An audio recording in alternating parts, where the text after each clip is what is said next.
আসসালামু আলাইকুম। আমি সায়রাজ মম। আজকে আপনাদের সাথে নতুন একটা রেসিপি নিয়ে আসলাম, পরোটা এবং চাপ।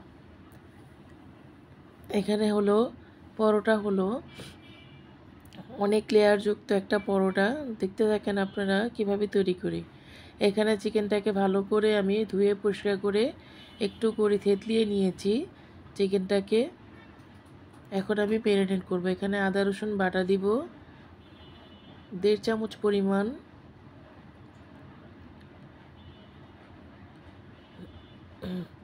সস দিব 2 চামচ পরিমাণ। এখানে হলো বারবিকিউ সস আছে, এটা এখানে দিব 1 চামচ পরিমাণ।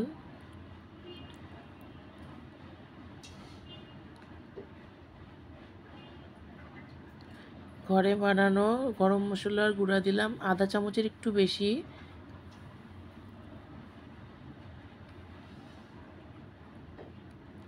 পরিমাণ মতো লবণ দিয়ে দিলাম। লবণটা অবশ্যই কম দেওয়ার চেষ্টা করবেন, কারণ সস সয়া এগুলোর মধ্যে লবণ দেওয়া থাকে, তার জন্য। মরিচের গুঁড়া দিয়ে দিলাম 1/2 চামচ পরিমাণ।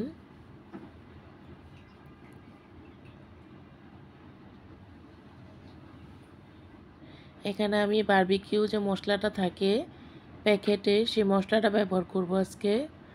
এই প্যাকেটের মশলাটা দিয়ে বানালে একটা দারুণ ফ্লেভার আসে। চাপটা আজকে একদম তৈরি করব হোটেল স্টাইলের, যেরকম তৈরি করে সেরকমভাবে। এখানে সরিষার তেল দিয়ে দিব 1/2 কাপ পরিমাণ।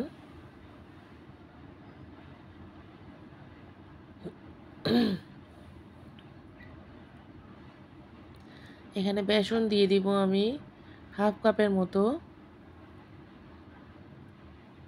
দিয়ে এখন ভালো করে হাতের সাহায্যে মিশিয়ে ম্যারিনেট করে রাখবো। এই সময় এই কাজটা ভালো করে মেখে নিতে হবে, একদম যাতে মাংসের গায়ে গায়ে মশলাটা লেগে থাকে। ম্যারিনেট করা হয়ে গেছে, এখন আমি ঢেকে রেস্টে রেখে দিব 2 ঘন্টার জন্য। তাহলে আমার মাংসর ভিতরে একদম মশলাগুলো পারফেক্টভাবে যাবে। এখানে আমি ময়দা নিয়ে নিয়েছি 3 কাপ পরিমাণ। লবণ দিব পরিমাণ মতো। এখানে আমি পরোটাটা তৈরি করব। স্পেশালি একটা পরোটা তৈরি করে দেখাবো। আর এখানে গুঁড়ো দুধ দিয়ে দিলাম 1/3 কাপের মতো।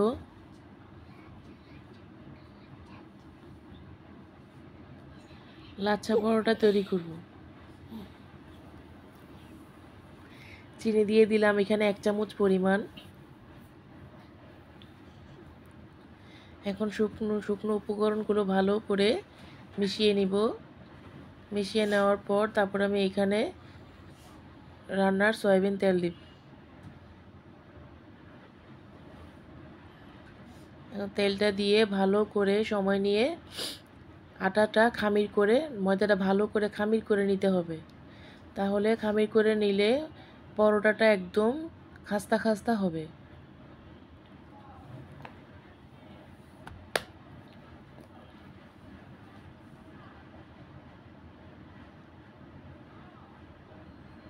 খামির করা হয়ে গেছে, এখন আমি এখানে একটা ডিম দিয়ে দিব।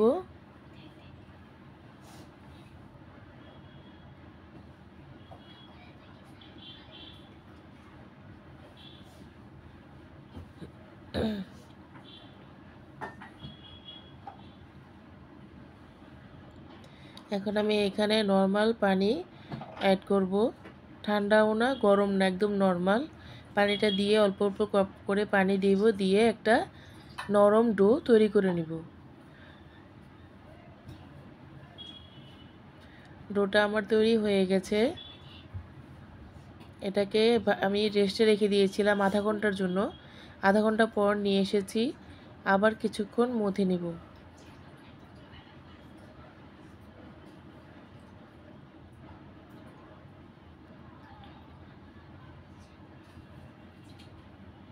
মথে নেওয়ার পর আমি পরোটা বানাতে চলে যাব।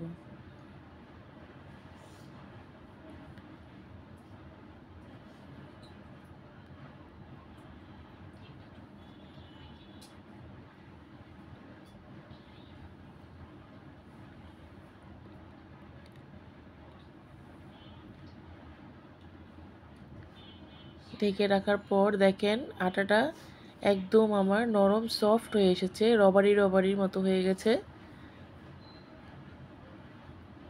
এখন আমি ছোট ছোট করে পরোটার ডো তৈরি করে নিব।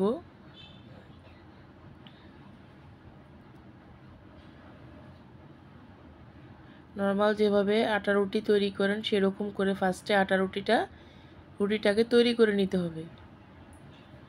আর এখানে আমি তেল, রান্নার তেল, সয়াবিন তেল এখানে দিয়েছি, আর হলো ময়দা দিয়ে একটা ভিতরে যে খামির ভিতরে দেওয়ার জন্য, পুর দেওয়ার জন্য এটা তৈরি করে নিয়েছি। এই জিনিসটা দিলে পরোটাটা আপনাদের অনেক খাস্তা হবে।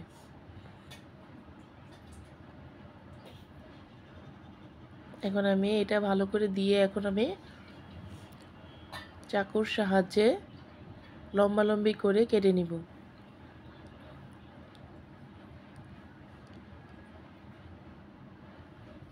কেটে নিয়ে আমি এটা পাল্টিয়ে পাল্টিয়ে একটা ডোয়ের শেপ দিয়ে নিব।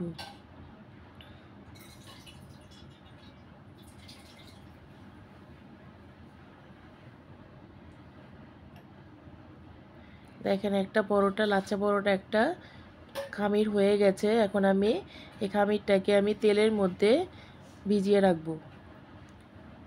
তেলটা অবশ্যই একটু বেশি দিতে হবে, না দিলে এই পরোটার লেয়ারগুলো সুন্দর আসবে না।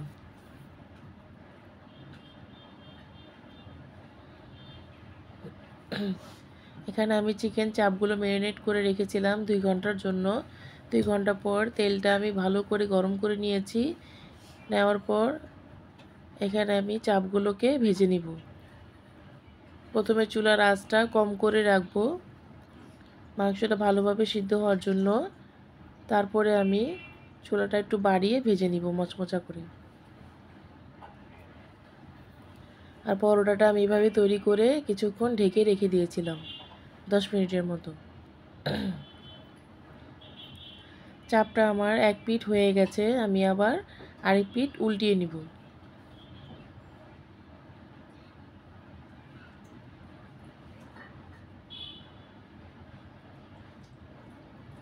আমার রেসিপিটা দেখে যারা এই চাপটা তৈরি করতে পারেন না, আমার রেসিপিটা দেখে যারা তৈরি করতে চান ঘরে অবশ্যই তৈরি করে খাবেন। আর এই রমজান মাসে আমরা অনেক সময় বাহির থেকে কিনে খাই, বাহির থেকে কিনে খাওয়াটা মোটেও স্বাস্থ্যের জন্য ভালো না।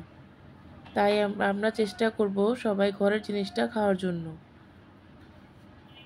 আর এই রেসিপিটা দেখে যদি আপনারা তৈরি করেন, বাহিরের টেস্ট আপনাদের কাছে বাহিরেরটা ভালো লাগবে না, ঘরেরটাই সবসময় খেতে মন যাবে। চাপটা আমার হয়ে গেছে, এখন আমি তেল ঝরিয়ে ভালো করে উঠিয়ে নিব।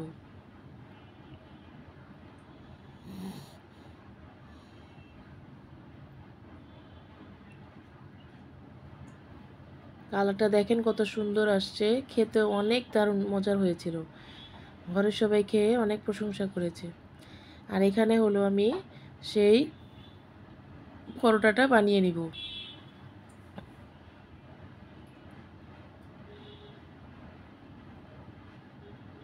একদম পাতলা করে বেলতে হবে। বেলে প্রথমে প্যানটা গরম করে নিয়েছি, এখানে আমি পরোটাটা দিয়ে দিব।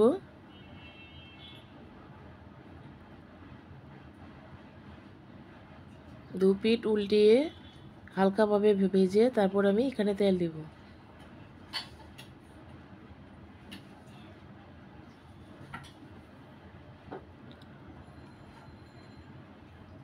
আমার রান্নাগুলো যদি আপনাদের কাছে ভালো লেগে থাকে অবশ্যই কমেন্টে জানাবেন, লাইক শেয়ার করে পাশে থেকে যাবেন।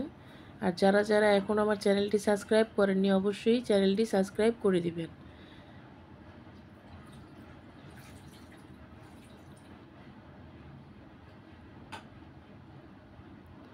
পরোটা এক পিঠ ভাজা হয়ে গেছে, উল্টিয়ে নিলাম। এখন আমি এখানে তেল দিয়ে দিব। আর একটু ভাজা হলে পরে তেল দিয়ে লাল লাল করে ভেজে নিব।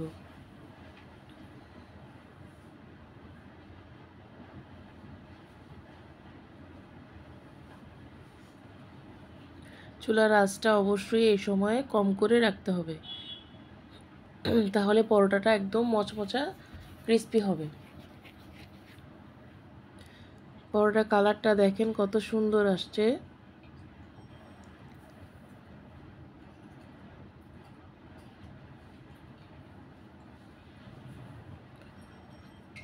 এখন আমার পরোটা একটা তৈরি হয়ে গেল, আমি নামিয়ে নিলাম। আর পরোটাটা তৈরি হলে সাথে সাথে পরোটাকে একটু করে থাপকি দিয়ে দিব, তাহলে পরোটাটার লেয়ারটা ভালো করে বোঝা যাবে।